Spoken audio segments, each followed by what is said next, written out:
Punjabi radio USA ਸੁਣ ਰਹੇ ਸਾਰੇ ਸਰੋਤਿਆਂ ਨੂੰ ਪਿਆਰ ਭਰੀ ਸਤਿ ਸ੍ਰੀ ਅਕਾਲ ਜੀ। ਇਹਨੂੰ ਆਖਦੇ ਹਾਂ ਸਰੋਤੇ ਪ੍ਰੋਗਰਾਮ ਦੇ ਵਿੱਚ ਅਪਡੇਟ ਕੈਲੀਫੋਰਨੀਆ। ਹਰਜੋਤ ਸਿੰਘ ਜੀ ਸਵਾਗਤ ਹੈ। ਸਤਿ ਸ੍ਰੀ ਅਕਾਲ। ਸਤਿ ਸ਼੍ਰੀ ਅਕਾਲ, ਧੰਨਵਾਦ ਜੀ ਆਇਆਂ ਨੂੰ। ਪੰਜਾਬੀ ਰੇਡੀਓ USA ਦੇ ਜਿੰਨੇ ਵੀ ਸਰੋਤੇ ਸਾਡੇ ਸਾਰੇ ਹੀ AM ਸਟੇਸ਼ਨਸ, FM ਸਟੇਸ਼ਨਸ, ਘਰਾਂ ਦੇ ਵਿੱਚ ਰੇਡੀਓ ਸੈਟਸ ਦੇ ਰਾਹੀਂ, ਟੈਲੀਫੋਨ ਦੇ ਰਾਹੀਂ, ਫੇਸਬੁੱਕ, YouTube ਤੇ ਲਾਈਵ ਦੇਖ ਰਹੇ ਹੋ, ਸੁਣ ਰਹੇ ਹੋ, ਸਾਰਿਆਂ ਨੂੰ ਜੀ ਆਇਆਂ ਨੂੰ ਤੇ ਬਹੁਤ ਹੀ ਪਿਆਰ ਤੇ ਸਤਿਕਾਰ ਭਰੀ ਸਤਿ ਸ਼੍ਰੀ ਅਕਾਲ। ਸਰੋਤਿਓ, ਅੱਜ ਦਸੰਬਰ ਦੀ 28 ਤਰੀਕ ਆ ਤੇ ਦਿਨ ਜਿਹੜਾ ਆ ਉਹ ਵੀਰਵਾਰ ਆ ਤੇ ਤੁਹਾਡੇ ਲਈ ਸ਼ਾਮ ਦਾ ਅਪਡੇਟ ਕੈਲੀਫੋਰਨੀਆ ਪ੍ਰੋਗਰਾਮ ਲੈ ਕੇ ਹਾਜ਼ਰ ਹੋਏ ਆ। ਸਾਡੇ ਅੱਜ ਦੇ ਇਸ ਪ੍ਰੋਗਰਾਮ ਨੂੰ ਸਪਾਂਸਰ ਕਰਦੇ ਨੇ ਖਾਲਸਾ ਇੰਸ਼ੋਰੈਂਸ ਏਜੰਸੀ, ਜਿਨ੍ਹਾਂ ਦੇ ਕੋਲੋਂ ਹਰ ਇੱਕ ਤਰੀਕੇ ਦੀ ਇੰਸ਼ੋਰੈਂਸ ਕਰਵਾ ਸਕਦੇ ਹੋ। ਇੰਸ਼ੋਰੈਂਸ ਬਾਰੇ ਪਤਾ ਕਰਨ ਲਈ ਕਾਲ ਕਰ ਸਕਦੇ ਹੋ 408-272-2500 ਦੇ ਉੱਤੇ। ਇਸ ਮੌਕੇ covered California health insurance Obama care ਦੀਆਂ ਨਵੀਆਂ ਐਪਲੀਕੇਸ਼ਨਸ ਰੀਨਿਊਅਲਸ ਦਾ ਵਕਤ ਚੱਲ ਰਿਹਾ ਹੈ, ਉਸ ਬਾਰੇ ਤੁਸੀਂ ਇਹਨਾਂ ਦੇ ਕੋਲੋਂ ਜਾਣਕਾਰੀ ਹਾਸਲ ਕਰ ਸਕਦੇ ਹੋ। ਇਸ ਦੇ ਨਾਲ visitor insurance, life insurance, business insurance, Medicare ਦੇ ਲਈ ਵੀ ਇਹਨਾਂ ਦੇ ਨਾਲ ਸੰਪਰਕ ਕਰੋ 4082722500 ਦੇ ਉੱਤੇ। Terkiana immigration law firm, US immigration ਦਾ ਹੋਵੇ ਕਿਸੇ ਵੀ ਤਰੀਕੇ ਦਾ ਕੰਮ, call attorney J Terkiana 4159090503। Amarjit Singh Fresno, Gurbachan Singh Nagra Sacramento, Pritpal Singh Sidhu Fresno, Harinder Bhin San Jose, Manjit Singh Fremont, Sarabjit Singh Kulwinder Kaur Dhut, Surjit Chahal Yuba City, Gurdev Singh Sohal Antelope, Sarabjit Singh Elko Nevada, Manjit Singh AB truck driving school San Jose. ਇਹਨਾਂ ਸਾਰਿਆਂ ਦਾ ਧੰਨਵਾਦ। ਜੇ ਤੁਸੀਂ ਵੀ ਇਸ ਪ੍ਰੋਗਰਾਮ ਨੂੰ ਸਪਾਂਸਰ ਕਰਨਾ ਚਾਹੁੰਦੇ ਹੋ, ਸੰਪਰਕ ਕਰ ਸਕਦੇ ਹੋ 408-722-7698। ਜੀ, ਅੱਜ ਦੀਆਂ ਖਬਰਾਂ ਵੱਲ ਆਈਏ ਤੇ ਕੈਲੀਫੋਰਨੀਆ ਦੇ ਵਿੱਚ ਜਿਹੜਾ ਮੀਂਹ ਆ ਉਹ ਆ ਰਿਹਾ ਹੈਗਾ। ਅੱਜ ਲਗਭਗ ਸਾਰਾ ਦਿਨ ਬੇ ਏਰੀਏ ਦੇ ਵਿੱਚ ਮੀਂਹ ਪੈਂਦਾ ਰਿਹਾ ਹੈਗਾ ਤੇ ਇਸ ਤੋਂ ਬਿਨਾਂ ਕੈਲੀਫੋਰਨੀਆ ਦੇ ਵਿੱਚ ਨੈਸ਼ਨਲ ਵੈਦਰ ਸਰਵਿਸ ਵੱਲੋਂ ਵਾਰਨਿੰਗ ਵੀ ਜਿਹੜੀ ਆ ਜਾਰੀ ਕੀਤੀ ਗਈ ਸੀ, ਖਾਸ ਕਰਕੇ ਜਿਹੜੇ ਆ ਕੋਸਟਲ ਏਰੀਏਜ਼ ਹੈਗੇ ਆ, ਜਿੱਥੇ ਬੀਚਸ ਹੈਗੇ ਆ। ਸੋ ਬੇ ਏਰੀਏ ਦੇ ਵਿੱਚ ਜੋ ਕੈਪੀਟੋਲਾ ਆ ਜਾਂ ਸੈਂਟਾ ਕਰੂਜ਼ ਆ, ਉੱਥੇ ਤਾਂ ਫਲੱਡਿੰਗ ਵਾਰਨਿੰਗ ਇਸ਼ੂ ਕੀਤੀ ਗਈ ਸੀ। ਕਹਿੰਦੇ ਭਈ 20 ਫੁੱਟ ਤੋਂ ਵੀ ਉੱਚੀਆਂ ਜਿਹੜੀਆਂ ਆ ਛੱਲਾਂ ਸਮੁੰਦਰ ਦੀਆਂ, ਉਹ ਸੈਂਟਾ ਕਰੂਜ਼ ਦਾ ਜਿਹੜਾ ਬੀਚ ਹੈਗਾ ਆ ਉੱਥੇ ਦੇਖੀਆਂ ਗਈਆਂ ਹੈਗੀਆਂ। ਸੋ ਪਾਣੀ ਬਹੁਤ ਲਾਗੇ ਦੇ ਜਿਹੜੇ ਬਿਜ਼ਨੈਸਿਸ ਆ ਉਹਨਾਂ ਦੇ ਵਿੱਚ ਵੜ ਵੀ ਗਿਆ ਹੈਗਾ। ਸੋ ਉਹਦੇ ਨਾਲ ਲੋਕਾਂ ਦਾ ਕਈ ਡੈਮੇਜ ਵੀ ਹੋਇਆ ਹੈਗਾ। ਕਹਿੰਦੇ ਭਈ ਇੱਕ ਬੀਬੀ ਕਹਿੰਦੀ ਆ ਜੋ ਗਲੋਬਲ ਮਾਰਕੀਟਿੰਗ ਦੀ ਹੈਗੀ ਆ ਇੱਕ ਸੈਨੋਜ਼ੇ ਬਾਇਓਟੈਕਨੋਲੋਜੀ ਫੋਰਮ ਮੋਲੀਕੂਲਰ ਡਿਵਾਈਸਿਸ ਦੀ, ਉਹ ਕਹਿੰਦੀ ਵੀ ਮੈਂ ਉੱਥੇ ਗਈ ਹੋਈ ਸੀ ਤੇ ਇੰਨਾ ਸਕੇਅਰ ਹੋ ਗਈ ਕਿ ਮੈਨੂੰ ਪਤਾ ਨਹੀਂ ਲੱਗ ਰਿਹਾ ਸੀ। ਹਾਲਾਂਕਿ ਮੈਂ ਬੀਚ ਤੋਂ ਬਹੁਤ ਦੂਰ ਸੀ, ਵੀ ਮੇਰੇ ਪੈਰ ਵੀ ਜਿਹੜੇ ਪਾਣੀ ਦੇ ਨਾਲ ਚੱਕ ਹੋ ਗਏ ਤੇ ਮੈਨੂੰ ਲੱਗ ਰਿਹਾ ਸੀ ਵੀ ਮੈਂ ਇਹਦੇ ਵਿੱਚ ਹੜ ਜਾਊਂਗੀ। ਸੋ 1000 ਮੀਲ ਆਫ ਸ਼ੋਰ ਹੈਗਾ ਇਹ ਪੈਸੀਫਿਕ ਦਾ। ਸੋ ਇੱਥੇ ਸਾਰੇ ਜੋ ਆ ਅੱਜ ਛੱਲਾਂ ਬਹੁਤ ਉੱਚੀਆਂ ਤੇ ਤੇਜ਼ੀ ਦੇ ਨਾਲ ਆਈਆਂ। ਜਿਹੜੇ ਸਰਫਰਸ ਹੈਗੇ ਆ ਸਮੁੰਦਰ ਦੇ ਵਿੱਚ ਜਿਹੜੀ ਸਰਫਿੰਗ ਕਰਦੇ ਆ, ਉਹਨਾਂ ਨੂੰ ਬੈਨ ਵੀ ਕੀਤਾ ਗਿਆ ਸੀ ਇਸ ਏਰੀਏ ਦੇ ਵਿੱਚ ਕੋਸਟਲ ਗਾਰਡ ਵੱਲੋਂ, ਵੀ ਉੱਥੇ ਸਰਵਾਈਵ ਕਰਨਾ ਔਖਾ ਆ। ਜਿੰਨੀਆਂ ਹਾਈ ਟਾਈਡਸ ਆ ਰਹੀਆਂ ਹੈਗੀਆਂ ਉਹਦੇ ਨਾਲ ਜਿਹੜਾ ਜਾਨੀ ਨੁਕਸਾਨ ਹੋ ਸਕਦਾ ਹੈਗਾ ਆ। ਜੀ, 40-40 ਫੁੱਟ ਉੱਚੀਆਂ ਛੱਲਾਂ ਜਿਹੜੀਆਂ ਉਹ ਸੀਗੀਆਂ, ਪਰ ਫਿਰ ਵੀ ਇਸ ਦੇ ਬਾਵਜੂਦ ਬੈਨ ਕਰਨ ਤੇ ਰੋਕਣ ਦੇ ਉੱਤੇ ਵੀ ਦੁਨੀਆ ਭਰ ਤੋਂ ਜਦ ਉਹਨਾਂ ਨੂੰ ਪਤਾ ਲੱਗਾ ਵੀ ਇੰਨੀਆਂ ਉੱਚੀਆਂ ਛੱਲਾਂ ਆਉਣੀਆਂ ਆ, ਤੇ ਸਰਫਿੰਗ ਕਰਨ ਵਾਲੇ ਜਿਹੜੇ ਸੀਗੇ ਉਹ ਉੱਥੇ ਪਹੁੰਚੇ ਹੋਏ ਸੀਗੇ।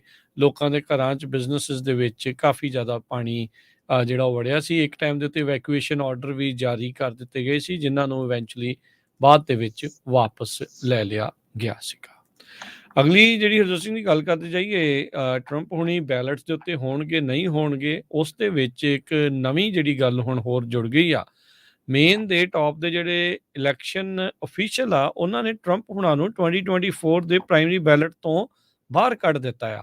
ਇਸ ਦੇ ਨਾਲ ਹੁਣ ਇੱਕ ਹੋਰ ਖਲਬਲੀ ਜਿਹੜੀ ਆ ਪੂਰੀ ਸਿਆਸਤ ਦੇ ਵਿੱਚ ਮਚ ਚੁੱਕੀ ਹੈਗੀ ਆ। ਸੋ ਸਟੇਟ ਦੀ ਜਿਹੜੀ 2024 ਬੈਲਟ ਦੇ ਵਿੱਚ ਕਹਿੰਦੇ ਵੀ ਇਹ ਸ਼ੌਕ ਡਿਸੀਜਨ ਆਇਆ ਆ, ਤੇ ਉਹਨਾਂ ਨੇ ਵੀ ਉਹੀ 14ਵੀਂ ਸੋਧ ਜਿਹੜੀ 14th ਅਮੈਂਡਮੈਂਟ ਆ ਇਨਸਰੈਕਸ਼ਨਿਸਟ ਬੈਨ, ਉਸ ਦੇ ਤਹਿਤ ਲਾਇਆ ਆ। ਮੇਨ ਦੇ ਸੈਕਟਰੀ ਆਫ ਸਟੇਟ ਸ਼ੀਨਾ ਬੈਲੋਜ਼, ਉਹਨਾਂ ਨੇ ਆਪਣੇ ਡਿਸੀਜਨ ਨੂੰ ਪੌਜ਼ ਕੀਤਾ ਆ। ਕਹਿੰਦੇ ਵੀ ਪੋਟੈਂਸ਼ੀਅਲ ਅਪੀਲ ਇਸ ਦੀ ਓਬਵੀਅਸਲੀ ਸਟੇਟ ਕੋਰਟ ਦੇ ਵਿੱਚ ਹੋਊਗੀ, ਜੋ ਕਿ ਟਰੰਪ ਹੁਣਾਂ ਦੀ ਟੀਮ ਨੇ ਕਿਹਾ ਵੀ ਉਹ ਜਲਦ ਇਸ ਦੇ ਵਿੱਚ ਫਾਈਲ ਕਰਨਗੇ। ਇਹ ਡਿਸੀਜਨ ਹੁਣ ਇਸ ਦੇ ਨਾਲ ਦੂਸਰਾ ਸੂਬਾ ਬਣ ਗਿਆ ਆ ਮੁਲਕ ਭਰ ਦੇ ਵਿੱਚ ਮੇਨ, ਜਿਸ ਨੇ ਟਰੰਪ ਹੁਣਾਂ ਨੂੰ ਆਫਿਸ ਤੋਂ ਡਿਸਕੁਆਲੀਫਾਈ ਅਯੋਗ ਕਰਾਰ ਆਪਣੇ ਪੱਧਰ ਦੇ ਉੱਤੇ ਦਿੱਤਾ ਹੈ। ਇਸ ਤੋਂ ਪਹਿਲਾਂ ਕੋਲੋਰਾਡੋ ਦੇ ਸੁਪਰੀਮ ਕੋਰਟ ਨੇ ਆਪਣੀ ਇੱਕ ਰੂਲਿੰਗ ਦੇ ਤਹਿਤ ਉੱਥੋਂ ਦੇ ਜਸਟਿਸਿਸ ਨੇ ਟਰੰਪ ਹੁਣਾਂ ਨੂੰ ਉਸ ਸੂਬੇ ਦੇ ਬੈਲਟ ਦੇ ਉੱਤੇ ਆਉਣ ਤੋਂ ਅਯੋਗ ਕਰਾਰ ਦੇ ਦਿੱਤਾ ਸੀਗਾ। ਬੈਲੋਸ ਜੋ ਕਿ ਇੱਕ ਡੈਮੋਕ੍ਰੇਟ ਨੇ, ਉਹਨਾਂ ਨੇ ਇਹ ਜਿਹੜਾ ਡਿਸੀਜਨ ਆ ਅੱਜ ਇਸ਼ੂ ਜਿਹੜਾ ਉਹ ਕੀਤਾ ਆ। ਕਹਿੰਦੇ ਐਡਮਿਨਿਸਟ੍ਰੇਟਿਵ ਹੀਅਰਿੰਗ ਜਿਹੜੀ ਪਹਿਲਾਂ ਇਸ ਦੇ ਉੱਤੇ ਚੱਲ ਰਹੀ ਸੀਗੀ ਟਰੰਪ ਹੁਣਾਂ ਦੀ ਐਲੀਜੀਬਿਲਟੀ ਇਸ ਆਫਿਸ ਨੂੰ ਲੈ ਕੇ ਆ, ਉਸ ਉੱਤੇ ਆ ਜਿਹੜਾ ਉਹ ਹੋਊਗਾ। ਸੋ ਹੁਣ ਕਹਿੰਦੇ ਵੀ ਬਾਈ ਪਾਰਟੀਜ਼ਨ ਗਰੁੱਪ ਸਾਬਕਾ ਜਿਹੜੇ ਸਟੇਟ ਲਾਅ ਮੇਕਰਸ ਦਾ ਉਹਨਾਂ ਨੇ ਫਾਈਲ ਕਰ ਦਿੱਤਾ ਹੈ ਚੈਲੰਜ, ਇਹਨਾਂ ਦੇ ਉਲਟ ਜਿਹੜਾ ਉਹ ਚੈਲੰਜ ਫਾਈਲ ਕੀਤਾ ਸੀਗਾ ਟਰੰਪ ਹੁਣਾਂ ਦੇ। ਸੋ ਉਹਨਾਂ ਨੇ ਕਿਹਾ ਵੀ ਮੈਂ ਇਸ ਫੈਸਲੇ ਦੇ ਉੱਤੇ ਆਸਾਨੀ ਦੇ ਨਾਲ, ਲਾਈਟਲੀ ਦੇ ਨਾਲ ਜਿਹੜਾ ਉਹ ਨਹੀਂ ਪਹੁੰਚਿਆ। ਡੈਮੋਕ੍ਰੇਸੀ ਕਹਿੰਦੇ ਵੀ ਡਰੀ ਹੋਈ ਆ। ਸੋ ਉਹਨਾਂ ਨੇ ਹੁਣ ਆਪਣੇ ਪੱਧਰ ਦੇ ਉੱਤੇ ਫੈਸਲਾ ਲਿਆ। ਹੁਣ ਕੀ ਇਸ ਤੋਂ ਬਾਅਦ ਦੇ ਵਿੱਚ ਕੋਈ ਡੋਮੀਨੋ ਇਫੈਕਟ ਦੇਖਣ ਨੂੰ ਮਿਲੂਗਾ, ਕੀ ਹੋਊਗਾ, ਪਰ ਲੱਗਦਾ ਵੀ ਬਹੁਤ ਹੀ ਜਲਦ ਸੁਪਰੀਮ ਕੋਰਟ ਯੂਐਸ ਦੇ ਨੂੰ ਇਸ ਦੇ ਉੱਤੇ ਸੁਣਵਾਈ ਹੁਣ ਲੈਣੀ ਹੋਈ ਪੈਣੀ ਆ ਤੇ ਫੈਸਲਾ ਸੁਣਾਉਣਾ ਪੈਣਾ ਆ ਵੀ ਕੀ ਕੋਈ ਇਸ ਤਰੀਕੇ ਦੇ ਨਾਲ ਜਿਨ੍ਹਾਂ ਉੱਤੇ ਇੱਦਾਂ ਕੇਸਿਸ ਚੱਲ ਰਹੇ ਆ, ਇਨਸਰਕਸ਼ਨ ਦਾ ਤਾਂ ਕੋਈ ਨਹੀਂ ਹੈਗਾ, ਹੋਰ ਇੰਟਰਫੇਰੈਂਸ ਦੇ ਤੇ ਹੋਰ ਕਈ ਤਰੀਕੇ ਦੇ ਜਿਹੜੇ ਕੇਸ ਡੈਫੀਨੇਟਲੀ ਜਿਹੜੇ ਚੱਲ ਰਹੇ ਆ, ਪਰ ਕੀ ਇਸ ਤਰੀਕੇ ਦੇ ਨਾਲ ਜੋੜ ਕੇ ਕਿਸੇ ਨੂੰ ਬੈਲਟ ਤੋਂ ਕੱਢਿਆ ਜਾ ਸਕਦਾ ਆ। ਇਹ ਇਸ ਨੇ ਹੁਣ ਬਹੁਤ ਹੀ ਵੱਡਾ ਤੇ ਬਹੁਤ ਹੀ ਇੱਕ ਨਵਾਂ ਜਿਹੜਾ ਵਿਵਾਦ ਆ ਪੂਰੇ ਅਮਰੀਕਾ ਭਰ ਦੇ ਵਿੱਚ ਚਰਚਾ ਜਿਹੜੀ ਉਹ ਛੇੜ ਦਿੱਤੀ ਆ ਤੇ ਜਲਦ ਤੋਂ ਜਲਦ ਹੁਣ ਲੋਕਾਂ ਦੀਆਂ ਸਾਰਿਆਂ ਦੀਆਂ ਅੱਖਾਂ ਸੁਪਰੀਮ ਕੋਰਟ ਵੱਲ ਨੇ ਵੀ ਇਸ ਮਾਮਲੇ ਨੂੰ ਹੁਣ ਇਵੈਂਚੁਅਲੀ ਕਿੱਦਾਂ ਉਹ ਸੈਟਲ ਕਰਨਗੇ। ਜੀ। ਅਗਲੀ ਖਬਰ ਵੱਲ ਚੱਲੀਏ ਤੇ ਕੈਲੀਫੋਰਨੀਆ ਦੇ ਵਿੱਚ ਜਿਹੜੇ ਮਿਨੀਮਮ ਵੇਜ ਆ ਉਹ ਜਨਵਰੀ 1 ਤੋਂ $16 ਪਰ ਆਵਰ ਹੋ ਜਾਊਗੀ ਤੇ ਨਾਲ ਦੀ ਨਾਲ ਹਰ ਸਾਲ ਜੋ ਸੈਲਰੀਡ EMPLOYEES ਹੈਗੇ ਆ ਉਹਨਾਂ ਦੀਆਂ 3 ਦਿਨਾਂ ਦੀਆਂ ਸਿਕ ਲੀਵ ਹੁੰਦੀਆਂ ਸੀਆਂ, ਉਹ ਵੱਧ ਕੇ ਹੁਣ 5 ਦਿਨਾਂ ਦੀਆਂ ਹੋ ਜਾਊਗੀਆਂ। 2024 ਦੀ ਜਨਵਰੀ 1 ਤੋਂ ਇਹ ਸਾਰਾ ਕੁਝ ਸਟਾਰਟ ਹੋ ਜਾਊਗਾ। ਸੋ ਇਹਦੇ ਸੰਬੰਧ ਦੇ ਵਿੱਚ ਬਹੁਤ ਸਾਰੇ ਜਿਹੜੇ ਸਮਾਲ ਬਿਜ਼ਨਸ ਓਨਰਸ ਆ ਉਹ ਕਹਿੰਦੇ ਵੀ ਅਸੀਂ ਹਰਟ ਹੋ ਰਹੇ ਆ। ਇੱਕ ਰੈਸਟੋਰੈਂਟ ਵਾਲੇ ਸੈਕਰਾਮੈਂਟੋ ਦੇ ਵਿੱਚ KCRA ਨੇ ਉਹਨਾਂ ਦੀ ਇੰਟਰਵਿਊ ਕੀਤੀ। ਉਹ ਕਹਿੰਦਾ ਵੀ ਹੁਣ ਮੈਨੂੰ ਸਵੇਰੇ 7 ਵਜੇ ਆਉਣਾ ਪਿਆ ਕਰੂਗਾ ਤੇ ਸ਼ਾਮ ਨੂੰ 10 ਵਜੇ ਜਾਣਾ ਪਿਆ ਕਰੂਗਾ, ਕਿਉਂਕਿ ਇਸ ਸਾਲ 25% ਸੇਲਸ ਆਲਰੇਡੀ ਪਿਛਲੇ ਸਾਲ ਨਾਲੋਂ ਡਾਊਨ ਆ ਤੇ ਕਹਿੰਦੇ ਵੀ ਆਉਣ ਵਾਲਾ ਜਿਹੜਾ ਸਾਲ ਆ ਉਹ ਵੀ ਨਹੀਂ ਪਤਾ ਵੀ ਕਿੱਦਾਂ ਦਾ ਹੋਊਗਾ। ਇਸ ਤੋਂ ਬਿਨਾਂ ਕੈਲੀਫੋਰਨੀਆ ਦੇ ਵਿੱਚ ਜਿਹੜੇ ਫੂਡ ਦੀਆਂ ਫਰੈਂਚਾਈਜ਼ੀਜ਼ ਹੈਗੀਆਂ ਜਿੱਦਾਂ ਪੀਜ਼ਾ ਹਟ ਆ, ਮੈਕਡੋਨਲ ਆ, ਚਿਪੋਟਲੇ ਆ, ਸਟਾਰਬਕਸ ਆ, ਉਹਨਾਂ ਦੇ ਉੱਤੇ ਜਿਹੜੇ EMPLOYEE ਕੰਮ ਕਰਦੇ ਆ ਉਹਨਾਂ ਦੀ ਤਨਖਾਹ $20 ਪਰ ਆਵਰ ਇਹ ਅਪ੍ਰੈਲ 1 ਤੋਂ ਹੋ ਜਾਣੀ ਆ। ਸੋ ਉਹਨੂੰ ਦੇਖਦੇ ਹੋਏ ਜੋ ਪੀਜ਼ਾ ਹਟ ਆ ਉਹਨਾਂ ਨੇ ਕਹਿੰਦੇ ਵੀ ਪਹਿਲਾਂ 600 ਕਹਿੰਦੇ ਸੀ, ਅੱਜ ਇਹ ਖਬਰ ਆ ਰਹੀ ਆ ਵੀ 1200 ਦੇ ਕਰੀਬ ਜਿਹੜੇ ਡਿਲੀਵਰੀ ਡਰਾਈਵਰਸ ਆ ਉਹ ਉਹਨਾਂ ਨੂੰ ਲੇ ਆਫ ਕਰਨ ਜਾ ਰਹੇ ਆ। ਉਹ ਕਹਿੰਦੇ ਵੀ ਜਿਹੜੀ ਥਰਡ ਪਾਰਟੀ ਕੰਪਨੀਆਂ ਹੈਗੀਆਂ ਜਿੱਦਾਂ ਫੂਡ ਡਿਲੀਵਰੀ ਦੀਆਂ ਹੁੰਦੀਆਂ ਹੀ ਆ ਉਹਨਾਂ ਨੂੰ ਉਹ ਯੂਜ਼ ਕਰਨਗੇ। ਸੋ ਇਸ ਤੋਂ ਬਿਨਾਂ ਕਹਿੰਦੇ ਵੀ ਅਕਤੂਬਰ ਮਹੀਨੇ ਦੇ ਵਿੱਚ ਮੈਕਡੋਨਲ ਤੇ ਚਿਪੋਟਲੇ ਨੇ ਅਨਾਉਂਸ ਕਰਤਾ ਸੀ ਵੀ ਅਸੀਂ ਜਿਹੜੀਆਂ ਆਪਣੀਆਂ ਕੀਮਤਾਂ ਆ ਉਹਨਾਂ ਦੇ ਫੂਡ ਦੀਆਂ ਉਹ ਵੀ ਕਾਫੀ ਜ਼ਿਆਦਾ ਵਧਾਉਣ ਜਾ ਰਹੇ ਹੈਗੇ ਆ। ਸੋ ਮੈਕਡੋਨਲ ਨੇ ਤਾਂ ਆਲਰੇਡੀ ਕਹਿੰਦੇ ਨਿਊਯਾਰਕ ਟਾਈਮ ਦੇ ਮੁਤਾਬਕ ਉਹਨਾਂ ਨੇ ਰੇਟ ਆਪਣੇ ਚੱਕ ਦਿੱਤੇ ਹੈਗੇ ਆ ਜਿਹੜਾ ਫੂਡ ਹੈਗਾ ਆ। ਇਸ ਤੋਂ ਬਿਨਾਂ ਹੁਣ ਜਿਹੜੇ ਰੋਬੋਟਸ ਆ ਉਹਨਾਂ ਨੂੰ ਕਹਿੰਦੇ EMPLOYEES ਦੀ ਜਗ੍ਹਾ ਟ੍ਰੇਡ ਕੀਤਾ ਜਾ ਰਿਹਾ ਹੈਗਾ। ਆਲਰੇਡੀ ਕਹਿੰਦੇ ਸਟਾਰਬਕਸ, ਡੋਮੀਨੋ ਪੀਜ਼ਾ, ਚਿਪੋਟਲੇ ਇਹ ਨਵੀਆਂ automated food services technologies use ਕਰ ਰਹੀਆਂ ਆ ਤਾਂ ਕਿ ਜੋ ਲੇਬਰ ਆ ਉਸ ਨੂੰ ਘਟਾਇਆ ਜਾ ਸਕੇ। ਸੋ ਇਹ ਦੋਨੋਂ ਪਾਸੇ ਜਿਹੜੀ ਤਿੱਖੀ ਤਲਵਾਰ ਆ, ਜੇ ਇੱਕ ਪਾਸੇ ਸੈਲਰੀ ਵਧੀ ਵੀ ਆ ਤੇ ਦੂਜੇ ਪਾਸੇ ਜਿਹੜੀ ਆ ਉੱਦਾਂ ਦੇ EMPLOYEEਆਂ ਦੀ ਜਿਹੜੀ ਲੇ ਆਫ ਆ ਉਹ ਵੀ ਹੋ ਗਈ ਹੈਗੀ ਆ। ਜੀ।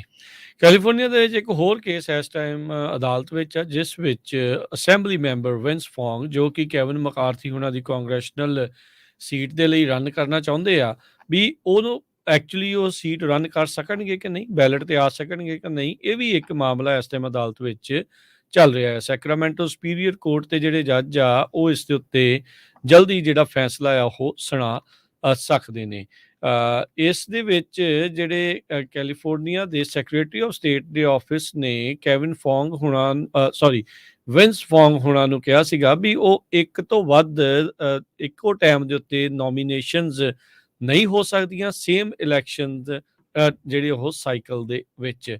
ਪਰ ਜਿਹੜੇ ਫੋਂਗ ਦੇ ਅਟਰਨੀਜ਼ ਆ ਉਹਨਾਂ ਨੇ ਪੁਆਇੰਟ ਕੀਤਾ ਪੁਰਾਣੇ ਇਤਿਹਾਸ ਦੇ ਵਿੱਚ ਲੈ ਗਏ 1851 ਦੇ ਉੱਤੇ, ਜਦ ਉਹਨਾਂ ਨੇ ਦੱਸਿਆ ਵੀ ਉਸ ਟਾਈਮ ਦੇ ਉੱਤੇ ਇੱਕ ਜੋਸਫ ਮੈਕਕੌਰਕਲ ਨਾਂ ਦੇ ਜਿਹੜੇ ਬੰਦੇ ਨੇ ਅਸੈਂਬਲੀ ਦੀ ਕੈਲੀਫੋਰਨੀਆ ਦੀ ਜਿਹੜੀ ਸੈਕਿੰਡ ਅਸੈਂਬਲੀ ਤੇ US the house of representative ਨੂੰ ਸੇਮ ਟਾਈਮ ਦੇ ਉੱਤੇ ਸੇਮ ਈਅਰ ਦੇ ਵਿੱਚ ਰਿਪਰੈਜ਼ੈਂਟ ਜਿਹੜਾ ਉਹ ਕੀਤਾ ਸੀ। ਕਹਿੰਦੇ 1851 ਦਾ ਉਹ ਵਰਾ ਸੀਗਾ ਤੇ ਉਹ ਉਸ ਟਾਈਮ ਦੇ ਉੱਤੇ ਸਰਵ ਕੀਤਾ ਸੀ ਤੇ ਨਾਲ ਹੀ ਬਾਅਦ ਦੇ ਵਿੱਚ 4 ਮਾਰਚ 1851 ਤੋਂ 3 ਮਾਰਚ 1853 ਤੱਕ ਉਹ ਯੂਐਸ ਹਾਊਸ ਆਫ ਰਿਪਰੈਜ਼ੈਂਟੇਟਿਵ ਦੇ ਵਿੱਚ ਵੀ ਸਰਵ ਕਰਦੇ ਜਿਹੜੇ ਹੋ ਰਹੇ ਆ।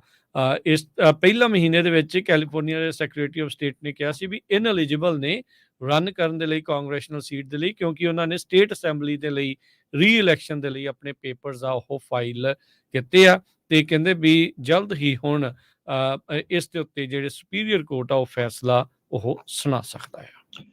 ਅਗਲੀ ਖਬਰ ਇੱਕ ਸੈਕਰਾਮੈਂਟੋ ਤੋਂ ਆ ਰਹੀ ਹੈ। ਸਾਡੇ ਵੀ ਜਿਹੜੇ ਸਰੋਤੇ ਆ ਬੜੇ ਧਿਆਨ ਨਾਲ ਸੁਣ, ਖਾਸ ਕਰਕੇ ਜਿਹੜੇ ਪੈਦਲ ਜਾਂਦੇ ਹੈਗੇ ਆ ਤੇ ਬਾਈਸਾਈਕਲ ਤੇ ਜਾਂਦੇ ਹੈਗੇ ਆ। ਜਦੋਂ ਪੈਡੈਸਟਰੀਅਨ ਹੈਗੇ ਆ ਉਹਨਾਂ ਦੀ ਮੌਤਾਂ ਦੀ ਗਿਣਤੀ ਬਹੁਤ ਜ਼ਿਆਦਾ ਹੁੰਦੀ ਆ। ਸੈਨੋਜ਼ੇ ਦੇ ਵਿੱਚ ਇਸ ਸਾਲ ਆਲਰੇਡੀ 35 ਦੇ ਕਰੀਬ ਲੋਕ ਜਿਹੜੇ ਪੈਡੈਸਟਰੀਅਨਸ ਆ ਉਹਨਾਂ ਦੀ ਮੌਤ ਹੋ ਚੁੱਕੀ ਆ। ਕਈ ਵਾਰ ਆਪਾਂ ਤੁਰਦੇ ਆ ਤੇ ਕੰਨਾਂ ਦੇ ਵਿੱਚ ਕੋਈ ਨਾ ਕੋਈ ਮਿਊਜ਼ਿਕ ਲਾਇਆ ਹੁੰਦਾ ਹੈਗਾ ਤੇ ਪਤਾ ਨਹੀਂ ਲੱਗਦਾ ਹੈਗਾ। ਇਸੇ ਤਰ੍ਹਾਂ ਜੋ ਬਾਈਸਾਈਕਲ ਦੇ ਉੱਤੇ ਜਾਂਦੇ ਹੈਗੇ, ਸਾਈਕਲ ਤੇ ਜਾਂਦੇ ਆ, ਉਹਨਾਂ ਦੀ ਮੌਤਾਂ ਦੀ ਗਿਣਤੀ ਵੀ ਬਹੁਤ ਵੱਧਦੀ ਹੈਗੀ ਆ। ਅੱਜ ਸੈਕਰਾਮੈਂਟੋ ਪੁਲਿਸ ਨੇ ਇਹ ਅਨਾਉਂਸ ਕੀਤਾ ਆ ਵੀ ਪਿਛਲੇ ਸੋਮਵਾਰ ਤੜਕੇ 12:45 ਤੇ ਇੱਕ ਜਸਕਰਨ ਸਿੰਘ ਸਿੱਧੂ ਨਾਮ ਦਾ 24 ਸਾਲਾਂ ਦਾ ਨੌਜਵਾਨ ਉਹ ਕੰਮ ਤੋਂ ਵਾਪਸ ਆ ਰਿਹਾ ਸੀ ਤੜਕੇ 12:45 ਤੇ, ਜਦੋਂ ਇੱਕ ਕਾਰ ਵਾਲਾ ਉਸ ਨੂੰ ਹਿੱਟ ਕਰਕੇ ਭੱਜ ਗਿਆ ਤੇ ਜਦੋਂ ਉਸ ਨੂੰ ਹਸਪਤਾਲ ਪਹੁੰਚਾਇਆ ਗਿਆ ਤਾਂ ਉੱਥੇ ਉਹਦੀ ਮੌਤ ਹੋ ਗਈ, ਕਿਉਂਕਿ ਜਿਹੜੀਆਂ ਸੱਟਾਂ ਸੀਆਂ ਬਹੁਤ ਜ਼ਿਆਦਾ ਲੱਗੀਆਂ ਸੀਆਂ। ਤੇ ਜੋ ਡਰਾਈਵਰ ਸੀ ਕਾਰ ਦਾ ਉਸ ਨੂੰ ਵੀ ਅਰੈਸਟ ਕਰ ਲਿਆ ਗਿਆ ਅੰਡਰ DUI। ਕਹਿੰਦੇ ਵੀ ਡਰਿੰਕ ਕਰਕੇ ਉਹ ਡਰਾਈਵ ਕਰ ਰਿਹਾ ਸੀ। ਸੈਕਰਾਮੈਂਟੋ ਦੀ ਜਿਹੜੀ ਪੁਲਿਸ ਡਿਪਾਰਟਮੈਂਟ ਆ ਇਸ ਫੇਟਲ ਬਾਈਸਾਈਕਲ ਐਕਸੀਡੈਂਟ ਦੀ ਹੋਰ ਕਿਸੇ ਦੇ ਕੋਲ ਕੋਈ ਇਨਫੋਰਮੇਸ਼ਨ ਹੋਵੇ ਉਹ ਤੋਂ ਉਹ ਕਹਿੰਦੇ ਵੀ ਸਾਨੂੰ ਕੰਟੈਕਟ ਕਰ ਸਕਦੇ ਹੋ 916 808 5471 ਦੇ ਉੱਤੇ 9168085471। ਇਹ ਜੋ ਐਕਸੀਡੈਂਟ ਆ ਇਹ ਦਸੰਬਰ 25 ਨੂੰ ਨਾਰਥ ਪਾਰਕ ਡਰਾਈਵ ਤੇ ਵਾਪਰਿਆ ਸੀ ਸੈਕਰਾਮੈਂਟੋ ਦੇ ਵਿੱਚ ਸਵੇਰੇ 12:45 ਤੇ।